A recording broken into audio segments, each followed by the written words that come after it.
11వ అధ్యాయము.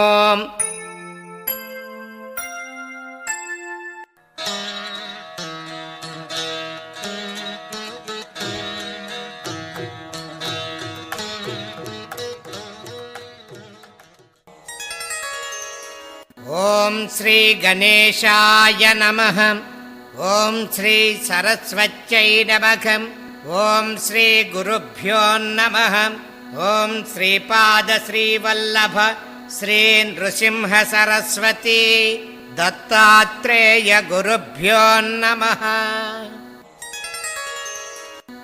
నామధారకుడు సిద్ధయోగికి నమస్కరించి ఇంకా ఈ విధంగా అడుగుతూ ఉన్నాడు.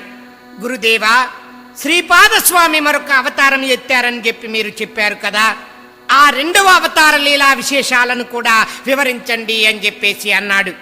అప్పుడు సిద్ధయోగి పరమయోగీశ్వరుడైనటువంటి దత్తస్వామి యొక్క లీలా విశేషాలన్నీ చెప్పడం ఎవ్వరి తరము కాదు నాయనా. ఎంత వర్ణించినా కానీ అది అగాధమైనటువంటి ఆ గాథలో లవలేశమే అవుతుంది, కానీ అన్నీ చెప్పినట్లు కాదు సుమా, శ్రద్ధగా విను అని చెప్పి చెప్తూ ఉన్నాడు. నాయనా నామధారక, శ్రీపాదస్వామి ఆదేశించినట్లే అంబిక తన యొక్క జీవిత శేషమంతా కూడా శివ పూజలోనే గడిపింది. ఆమె మరు జన్మలో మహారాష్ట్రలోని కరంజా అనేటటువంటి గ్రామంలో వాజసనేయ శాఖకు చెందిన ఒక సద్బ్రాహ్మణుని కుమార్తెగా జన్మించింది. ఈ జన్మలో కూడా ఆమెకు అంబా అని చెప్పి నామకరణం చేసుకున్నారు.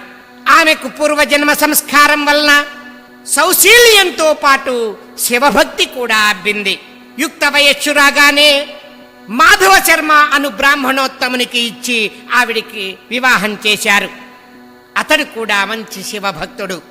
ప్రతిదినము ఆ దంపతులు సంధ్యా సమయములో శివ పూజ, శని త్రయోదశి నాడు విశేషమైనటువంటి పూజలు చేసుకుంటూ ఉండేవారు. ఇలా 16 సంవత్సరాలు గడిచాక అంబ గర్భవతి అయ్యింది. నెలలు నిండిన శుభముహూర్తములో మహామహిమాన్వితమైనటువంటి శుభలగ్నంలో ఆమెకొక మగబిడ్డ జన్మించాడు. నామధారక, ఆ పిల్లవాడు పుట్టిన వెంటనే అందరి పిల్లల వలె ఏడ్వలేదు. సరికదా స్పష్టంగా ఓం అని చెప్పి అంటూ ఓంకారాన్ని ఉచ్చరించాడు. అది విన్నటువంటి వారు ఆశ్చర్యచకితులయ్యారు.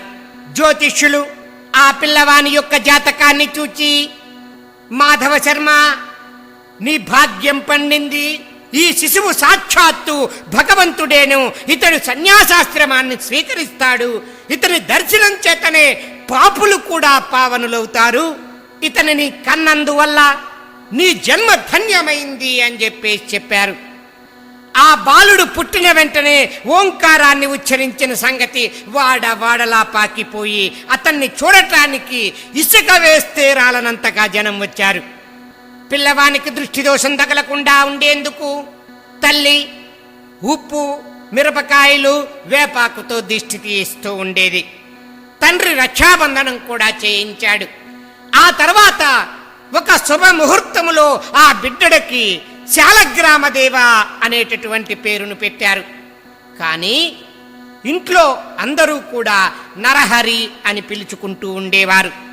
బలహీనంగా ఉండటం వల్ల అంబ వద్ద పిల్లవానికి చాలినన్ని పాలు లేనందువల్ల ఒక దాదిని గాని పాడి మేకను గాని ఏర్పాటు చేయాలని ఆ దంపతులు ఆలోచిస్తూ ఉండగా ఆ బిడ్డడు తన యొక్క చిన్నారి చేతులతో తల్లి యొక్క వక్షస్థలాన్ని స్పృశించాడు.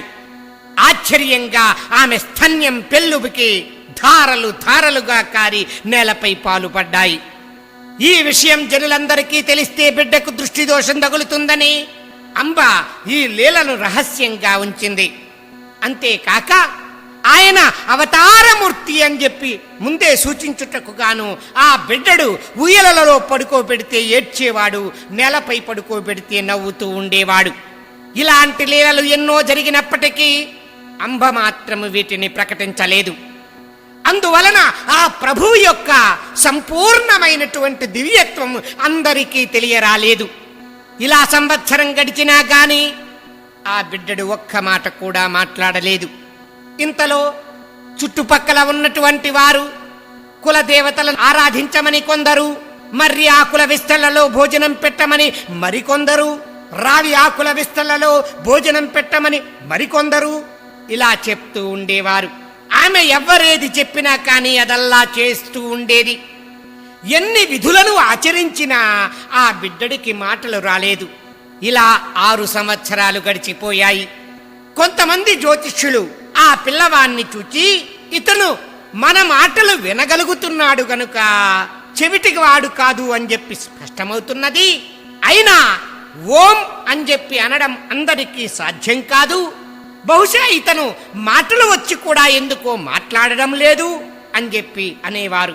నరహరి వారందరినీ దగ్గరకు పిలిచి ఆ పక్కనే ఉన్నటువంటి ఒక ఇనుప వస్తువును తెప్పించి చేతితో తాకాడు.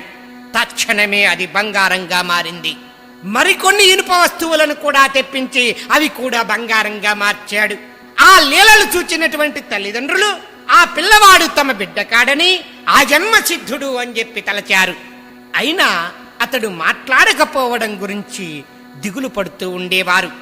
తల్లి ఒక రోజున నరహరిని అక్కున చేర్చుకుని, ఓ నా కన్న తండ్రి, నీ మాటలు విని ఆనందించే భాగ్యం మాకు లేదా అని చెప్పి అన్నది. నరహరి ఆ మాటలకు నవ్వి తనకు ఉపనయనం చేస్తే మాట్లాడతానని, మొట్టమొదటగా తల్లితోనే మాట్లాడతానని సైగల ద్వారా తెలియచేశాడు. ఆ సంగతి విని మాధవ శర్మ ఆశ్చర్యపడి ఒక శుభముహూర్తాన్ని నిర్ణయించి ఊరి వారందరినీ కూడా ఉపనయన కార్యక్రమానికి ఆహ్వానించాడు. కొందరు పెద్దలు మాత్రము, ఆ పిల్లవాడు గాయత్రి మంత్రం ఉచ్చరించితే మనకేమి, లేకపోతే మనకేమి, మనకు మాత్రం దక్షిణా తాంబూలాలు ముడతాయి కనుక ఆ కార్యక్రమాన్ని జరుపుకోనివ్వండి, పదండి అందరం వెళ్దామని చెప్పేసి అనుకున్నారు. ఆ శుభముహూర్తం రానే వచ్చింది. ఉపనయనానికి మాధవ శర్మ ఇంట అందరూ హాజరయ్యారు. నరహరి ముండనము మాతృభోజనము అయ్యాక జింక చర్మాన్ని, పసుపు వస్త్రాన్ని ధరించాడు. చెవిలో గాయత్రి మంత్రం ఉపదేశించినప్పుడు నరహరి ఆ మంత్రాన్ని మనస్సులోనే జపించి దీక్ష తీసుకున్నాడు. ఆ తరువాత తన తల్లికి ఇచ్చినటువంటి మాటను అనుసరించి తల్లికి నమస్కరించి ఆమెను మొట్టమొదటగా ఆమెతో భవతీ భిక్షాం దేహి అని తల్లికి తానిచ్చినటువంటి మాటను నిలబెట్టుకున్నాడు. తల్లి మొదటిసారి భిక్ష ఇచ్చి, నాయనా ఋగ్వేదం పఠించు, ఆచారం పాటించు అని చెప్పి అనగానే నరహరి అగ్నిమీలే పురోహితం అంటూ ఋగ్వేదంలోని మొదటి మంత్రాన్ని గానం చేశాడు. తల్లి రెండవ భిక్ష ఇచ్చి యజుర్వేదం పఠించు, ఆచారం పాటించు అని చెప్పి అనగానే నరహరి ఇషేత్వ అని చెప్పి ప్రారంభించి యజుర్వేదంలోని మొదటి మంత్రాన్ని గానం చేశాడు. అంబ మూడవసారి భిక్ష ఇచ్చి సామవేదం పఠించు, ఆచారం పాటించు అని చెప్పి అనగానే అగ్ని ఆయాహి అని చెప్పి సామవేదంలోని మొదటి మంత్రాన్ని ఉచ్చరించాడు. అది వినగానే సభలోని వారి ఆశ్చర్యానికి, తల్లిదండ్రుల యొక్క ఆనందానికి అవధులే లేవు. జీవితంలో మొట్టమొదటిగా మాట్లాడటం ప్రణవోచ్చారణ, ఆ తర్వాత వేద పఠనతో కానీ చేయకూడదని నరహరి అంతకాలం మాట్లాడలేదని అందరూ అనుకున్నారు. 3 భిక్షలు అయ్యాక ఆయన 4వ వేదాన్ని కూడా చదివాడు. ఆయన భగవదవతారం అని చెప్పి తెలుసుకుని అక్కడ ఉన్నటువంటి బ్రాహ్మణులంతా కూడా నమస్కరించారు. సర్వశాస్త్రాలకు జన్మస్థానం అయినటువంటి ప్రభువుకు ఇది లెక్కలోనిది కాదు కదా. క్రతువు పూర్తి కావచ్చింది. మాధవ శర్మ దంపతులు అమితోత్సాహంతో ఉన్నారు. తల్లి అతన్ని ఆశీర్వదించి, నాయనా ఇక నుండి నీవు భిక్షతోనే జీవించాలి సుమా అని చెప్పి అన్నది. వెంటనే ఆయన తల్లికి నమస్కరించి, అమ్మా మీ ఆజ్ఞ మేరకు నేను భిక్షువునవుతాను, నేను సన్యాసాశ్రమాన్ని స్వీకరిస్తాను, నాకు అనుమతి ఇవ్వండి అని చెప్పేసి అన్నాడు. అప్పుడు అతని మాటలకు ఆ తల్లి నివ్వెరపోయి దుఃఖిస్తూ, నాయనా ఒక్కగానొక్క మగబిడ్డవు నీవు, 16 సంవత్సరాలు ఎన్నో పూజలు చేశాక నీవు పుట్టావు. అయినా 7 సంవత్సరాలు అసలు మాట్లాడలేదు. ఇప్పుడే మొట్టమొదటిసారిగా నీ మాటలు వినగలుగుతున్నాము. నీవు ఇల్లు విడిచిపోతే నా గతి ఏమి? నీవు కూడా పెళ్లి చేసుకొని గృహస్థాశ్రమాన్ని స్వీకరించాక బిడ్డలు కలిగాక సన్యసించవచ్చు కదా అని బ్రతిమలాడింది. అప్పుడు ఆయన తల్లిని ఓదార్చి, అమ్మా, వ్యర్థమైనటువంటి దుఃఖాన్ని తొలగించుకో. నేను ధర్మరక్షణ కొరకు మాత్రమే అవతరించాను. నీకింకా 4 బిడ్డలు పుట్టి నీ సేవ చేస్తారు. నీవు నిష్ఠతో శంకరుణ్ణి పూజించటం వల్లనే నేను నీ గర్భాన జన్మించాను అని చెప్పి ఆమె శిరస్సుపై చేయి ఉంచి శ్రీపాద శ్రీవల్లభునిగా దర్శనాన్ని ప్రసాదించారు. ఆమె ఆనందంతో పరవశించిపోయి నరహరి యొక్క పాదాల మీద పడి, ప్రభో, వెనుకటి జన్మలో ఆత్మాహుతికి పాల్పడినప్పుడు రక్షించినటువంటి శ్రీపాదుడవు నీవేను. అట్టి నీవు నా గర్భమున జన్మించుట వల్ల నా భతృవంశము పితృవంశము 2 కూడా పావనమయ్యాయి అని చెప్పేసి అన్నది. నరహరి తల్లిని లేవదీసి, అమ్మా, ఈ పూర్వ వృత్తాంతాన్ని ఎవరికి వెల్లడి చేయవద్దు. నీకో రహస్యాన్ని చెప్తాను విను. నేను సంసారమంటని సన్యాసిని. చేయవలసినటువంటి తీర్థాటనము, క్షేత్ర సందర్శనము ఎన్నో ఉన్నాయి. అవి నేను ప్రకటించటానికి వీలు పడదు. కనుక నాకు అనుమతిని ప్రసాదించు అని చెప్పేసి అన్నాడు. ఓం శ్రీ దత్తాయ గురవే నమః. ఓం శ్రీపాదస్వామినే నమః. ఓం శ్రీ నృసింహ సరస్వత్యై నమః. ఓం శ్రీపాద శ్రీవల్లభ శ్రీ నృసింహ సరస్వతి దత్తాత్రేయ గురుభ్యో నమః.